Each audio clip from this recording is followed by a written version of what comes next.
So let's welcome again, after 25 years of being of service to our club, let's welcome Chris Wheeler.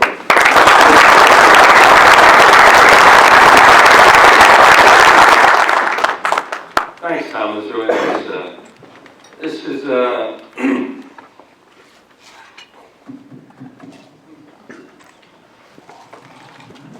damn. So this is my first time out. Come on, I'm not like this. I gotta tell you. Anyway, in case you haven't looked at you have in your presence today someone who was on the front page of the paper.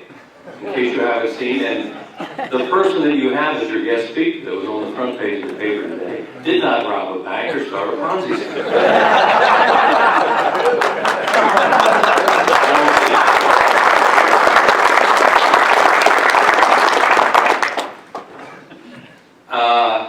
You know, I like to come here and talk about the club, and we'll talk about the club.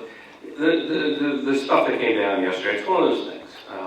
I knew about it. I've known about it since September. It's been kind of tough dealing with it. I've gone out and done a lot of this in front of a lot of friends, and it's been kind of hard when people would say to you, you know, I always had that joke to you that you know, I used my swipe card the other day at work, and so I guess we're all back this year. Well, the swipe card's still working, but we're not all back this year. So it's a little bit difficult. Obviously, Comcast Sportsnet is a huge operation, and they just made a tremendous deal with the Phillies that'll really help our organization down the road a lot. It's going to be very, very good. Really, the money doesn't start to kick in until 2016, but it's a tremendous deal for the Phillies, and David Montgomery and the organization deserve a lot of credit for what they were able to do with Comcast. And part of the thing was Comcast would have the right to the talent on the broadcast, on their telecast, and they're certainly entitled to that. So I was told back in September that I was not going to be one of them, and it hurts a little bit. You know, I got to admit it. This time next year, I may come out here and tell you, boy, it was really great leaving in the 6th inning. But boy, Larry and Scott and Tom and whoever else is going to do it, they were still plugging along in the 15th, and it was a rain delay. Hey, stay low, boys. But it will feel strange. I think anybody that's done what I've done for as long as I've done, and this is all fresh to me. You're the first group I've talked to about this. I don't know what it's going to be like, and I hate talking about myself. It's never been about me or the people who are in the booth, but today it is a little bit. So I thought, well, I got to get this out of the way as quickly as possible, and plus it'll delay me having to talk about our team, which has a lot of problems. So we can stay away from that for a while. The ride has been tremendous. I see Wino sitting out here, you know, one of my best friends, and you know, I grew up watching him play, him and Ruben Amaro Sr., and you have Junior as the general manager, so you know you've been around a while when this sort of stuff happens. And Bobby and I go way, way, way back when he became a coach with the Phillies, and we've been friends forever. I've been so lucky that, you know, people say you got a clue what you're talking about, and I always appreciate that. And one of the reasons that I have some idea of what I'm doing is because of guys like Wino, that when I was young, I'm in my 20s when I started, and now I'm 68, and guys like him would take you under their wing and talk the game, and talk the game, and they found out fairly fast, I think, that I could kind of talk it on their level, and that I had a curiosity involved in it. So before I was ever in the booth, I was around people like him, and one of the first things I told him, I said, well, I always liked Ruben more than him anyway. So from that day on, he played a lot of practical jokes on me. But because of people like him, I was able to do what I've done. Why don't I? Speaking of managers, I have a text from Charlie to give him a call. That'll be fun. He'll probably something like, oh, they fired your ass too. Tell me about it. I know all about it. I'm fun playing golf and laying out in the pool saying, Nessie, bring me another drink. So that'll be quite a conversation, I think, I have with Jeff later on. He was a beloved figure in this town, and it was a shame that he lost his job this year. It's one of those things. We did not have a very good season, obviously. You could see it started early. There were a lot of injuries. You could see Ryan Howard wasn't even close to being the player that we'd seen over the years. And it wasn't the Achilles necessarily. It turned out to be a knee, and he He had surgery. You could tell Roy Halladay in spring training wasn't the same guy. You know, he was doing everything the same, but it just wasn't coming out the same. And when you have a shoulder problem, the guys in baseball will tell you, they fix those elbows pretty good now. In fact, they come back sometimes throwing better after they do the Tommy John. Guys hurt their shoulders, rarely are they the same. And especially when they're a little bit older or they haven't thrown as many bullets as that man has thrown. And just talking about him, I might as well talk about him a little bit before we move on. He was one of those rare people. We should be so lucky that we got to see him. A guy pitches a no-hitter and a perfect game in the same season. Are you kidding me? I've never seen a perfect game in person. And a no-hitter. And you know, it was interesting when he retired, and of course he did it as gracefully as he did everything in his career. They had a lot of stills of him and also video. And you watch, if you go back and look at him, every single one of them, in his delivery, he was like this. And that's the way he was. Every pitch meant something, and you'd see him complain to umpires. He just was a perfectionist. You see guys like Hamels and Lee, you know, they just kind of throw it. Real grunt, but no big deal. But Roy, boy, it was a big thing to him. Totally prepared. Wasn't a big chit-chatter, that kind of guy, but used the video and used all the things they have available. And when he went out on that mound, he just didn't think anybody could hit him. And on a lot of nights, they couldn't hit him. So to see what happened to him was sad. I was really glad to see that he retired instead of us having to go through that spring training charade you have to go through sometimes and think, well, maybe we'll have him by May. Oh, no, now we'll have him after the All-Star. Well, maybe we'll have him by September. You know, those are the kind of things you're doing to lose when you do that, because you need starting pitching and a lot of things on a baseball team, but you need consistency in that. So I think we should look back and say, wow, we saw Steve Carlton and Roy Halladay pitch in this town, and as Dale mentioned, we were all lucky enough, a lot of us as kids, to see Robin Roberts pitch here. So we have three of the greatest all-time. Roy Halladay, we saw the Hall of Famers yesterday. Roy Halladay should be to join that group that Maddox and Glavine joined, and Frank Thomas yesterday, because he's certainly worthy of that. But you could just see that he wasn't the same guy. Obviously, there are some pitching deficiencies that they're trying to take care of. The bullpen was has been a little bit of a mess. You know, Papelbon wasn't the same guy last year. We just get some guys. The game right now, as you all know that like it, is predicated on bullpens at the end, because guys aren't going to go 8-9 innings, even though we want that. That's not the game anymore. But you need those guys that can come in and make people swing and miss, like our guys do in the 8th and 9th inning. And when you swing and miss, obviously nothing happens.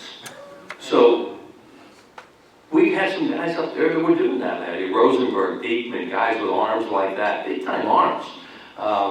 Bastardo, who had set out his suspension last year for doing something stupid, he'll be back, and he has a big-time arm too. So they may be able to piece something together this year and have a little bit better bullpen. And that's where the game is, because you try to get it from your starters to the end of the game. Obviously, we're not a good defensive team. When we won so many years, but we were a great defensive team. You look back and think of how the Phillies got the ball. It was 3 outs. We didn't have the greatest starting pitching in those days. Didn't have the greatest bullpen. A lot of teams had better. But boy, we could catch the ball. And the other thing, obviously, we need to hit some home runs. We play in one of the smaller ballparks. It's a ballpark that guys' eyes light up when they come into. It's a great place to come watch a game, and you all know that, and you love coming there. But it's small, and it is a really good home run park, and we don't hit many home runs. So obviously we need to get Ryan Howard back, and some of those people. Chase did it. Chase had a really, really good year this year. He stayed healthy. He's not the same player Ryan is, and Jimmy isn't. But Jimmy Rollins is still a very, very good player. And I know he frustrates you when he doesn't run the ball out. And now we got the frayed nerve ending back as a bench coach, Larry Bowen. And of course he thinks he's going to get Jimmy to run the ball out. He's got a rude awakening. I laugh every time Bo says, oh, no, he's not. He's going to he's not 23 or 24 the way he was when Bo was the manager, and he could basically mold him a little bit more. Jimmy is what he is. He's still a way, way above average player. He can still hit, he can still really catch the ball, he can still throw, and he likes big games. Unfortunately, we haven't had a lot of big games lately. But that guy, you know, his eyes lit up in big games. He's a winner. And I know he frustrates you sometimes, but you look at his numbers, and he's going to have another year or two. He right now is a fringe Hall of Famer, and he keeps doing what he's going to do. He's a Hall of Fame baseball player. We're going to have another one. Because if you look at his numbers compared to Barry Larkin, they're better. They're going to be better than Barry Larkin. And he's in the Hall of Fame right now. So when you're watching Jimmy play, sometimes he frustrates you. He frustrates us too. I don't have to say anything about it anymore. It's kind of nice. But he is a tremendous player, and we need him to be able to do the things that he and Ryan have been able to do over the years. And you know, maybe we can get back to some kind of respectability. As far as what's going to go on, obviously the radio guys are going to be back. They do a great job. That's a heck of an act if you listen to that. You know, Larry screaming and yelling at umpires all night. Scott's just going, kind of looking at him like, what the heck's going on with those two? They do a really great job over there. Television is going to be very, very different this year. Tom will be the play-by-play guy, and they started a search last week, from what I understand, for an analyst to replace the Sergeant. And certainly wish whoever that is the best. From what I understand, probably somebody I know, you all know. It'll be somebody with a Phillies background. I don't know how much broadcasting background they'll have, but they'll be with Tom, and Tom's a tremendous broadcaster, and he'll really help them. So I know some of you know, say they'll miss us, and we really appreciate that. But hey, we'll be yesterday's news in a few days. Doesn't feel like when my cell phone's going off right now, I'm buzzing like crazy. But in a couple of days, you know, we'll be old news, and everybody will move on. And hopefully Penn State will have a football coach by then, too. This thing is really getting in the way of me worrying about our next football coach. So, finally on that, you know, that's been a lot of fun for me to be able to do that stuff. So, look, I know a lot of you have real jobs, and I got nothing to do. Well, I really don't have a lot to do now. But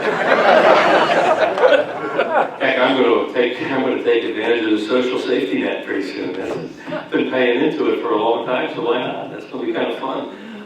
Chris, Bobby wants to see you. Well, I'm going to take any questions, especially come up and see you. I just want to give you something. Oh no.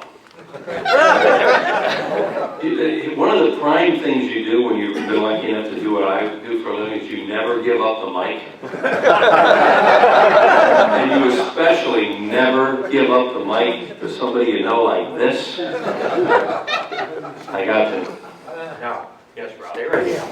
It's nothing bad. Oh. No, honest. Well, it's something really good. I really appreciate it too. And I'll read the letter that you gave to me. I was coaching in New York one game, and I got thrown out of the game by Joe West because he said I had brought the lineup card up late at one of the games. So he threw me out of the game. So Dallas was my manager, and actually he went out and argued. He said, Joe, what are you doing? He said, he brought the lineup up late. He's out of the game. Game then started, nobody. He took the starting pitcher off the field. He took the team off the field, and I'm standing in the dugout, and the TV and everything's wondering what's going on. And so I get kicked out of the game. The only game I ever got kicked out in my life. So Dallas goes out, now he gets kicked out of the game. So now I'm the bench coach, and the manager gets kicked out, and one of the other coaches are almost kicked out before the game starts. So I get a letter from Mr. Wheeler a couple of days later, and it says, Wino, heard about your red-ass performance. Can't believe you could provoke an even-tempered, non-showboat like Joe West to kick you out. I want you to know I took up a collection to pay your fine. I've enclosed the money, hope it helps. It was a real tribute to you to see the amount that I managed to collect. My best to Big D, sorry he had to get kicked out trying to stick up for you. Hee. See you, your best pal in all of baseball. Just let it collect it.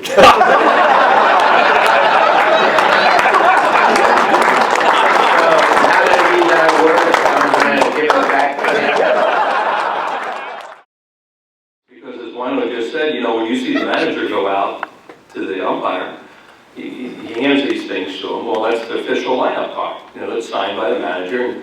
And umpires take them, they put them, that's in case someone bats out of order, you know, they see them changing throughout the game, make sure the right people in the right order and all that sort of stuff. And then the other card comes back and the manager puts it in his pocket or whatever he wants to do. Well, when the manager gets thrown out of the game, he then hands it to the bench coach. And Bo is the bench coach this year, so the question is, who gets the card after that? Because it's going to happen. And think of me when it does. And it may go, it may be Bo first when it happens. Maybe Rhino goes behind him or something like that. Speaking about Sam Rhino, and then we'll take any questions you have.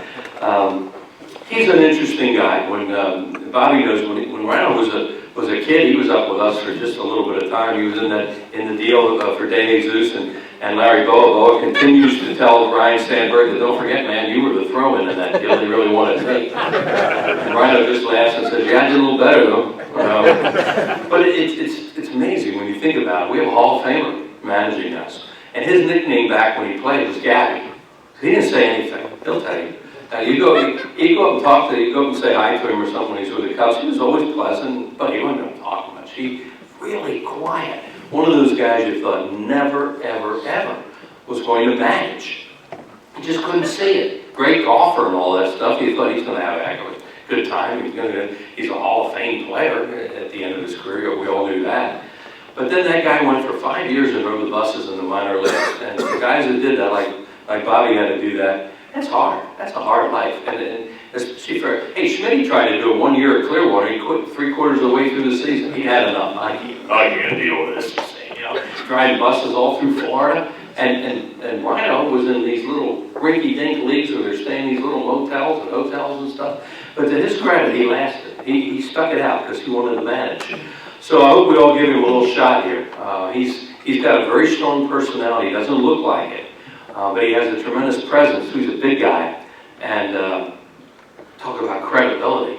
You know, we've all been through it in baseball where you bring a manager in and the players will start looking down their nose, this guy, he playing high in AAA, who cares? You know, or he hit 160, something like that.